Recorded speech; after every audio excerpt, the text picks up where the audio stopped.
साम्राज्य सामान्यांचा असामान्य आवाज।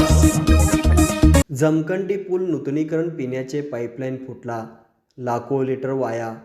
तेलंगी पाचापेठ जमखंडी पुलाचे नूतनीकरण काम चालू आहे। मागील 2 दिवसापासून हॉटेल रॉयल समोर जमखंडी पुलाचे ड्रेनेजचे काम चालू असून काम चालू असताना 2 दिवसापूर्वी तिथे 4 इंच पिण्याचे पाईप फुटले असून त्यातून लाखो लिटर पाणी वाया जात असून 2 दिवसापासून या घटनेची दखल महानगरपालिका अधिकारी घेतली नाही। एकीकडे उन्हाळा सुरू होण्यापूर्वी उजनी धरण मायनसमध्ये गेली आहे। महानगरपालिका आयुक्तांनी आदेशही काढला होता की आपण पाणी जपून वापरा, पाण्याची नासाडी करताना दिसल्यास कारवाई करण्यात येणार म्हणून। सोलापूर शहरात रोज कुठे ना कुठे पाईपलाईन फुटणे, पाण्याची टाकी भरून ओव्हरफ्लो होणे चालूच आहे।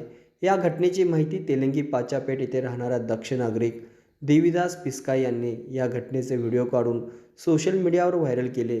या घटनेची व्हिडिओ सोशल मीडियावर व्हायरल होताना महानगरपालिका खडबडून जागे झाले व तातडीने दुरुस्तीचे काम हाती घेतले।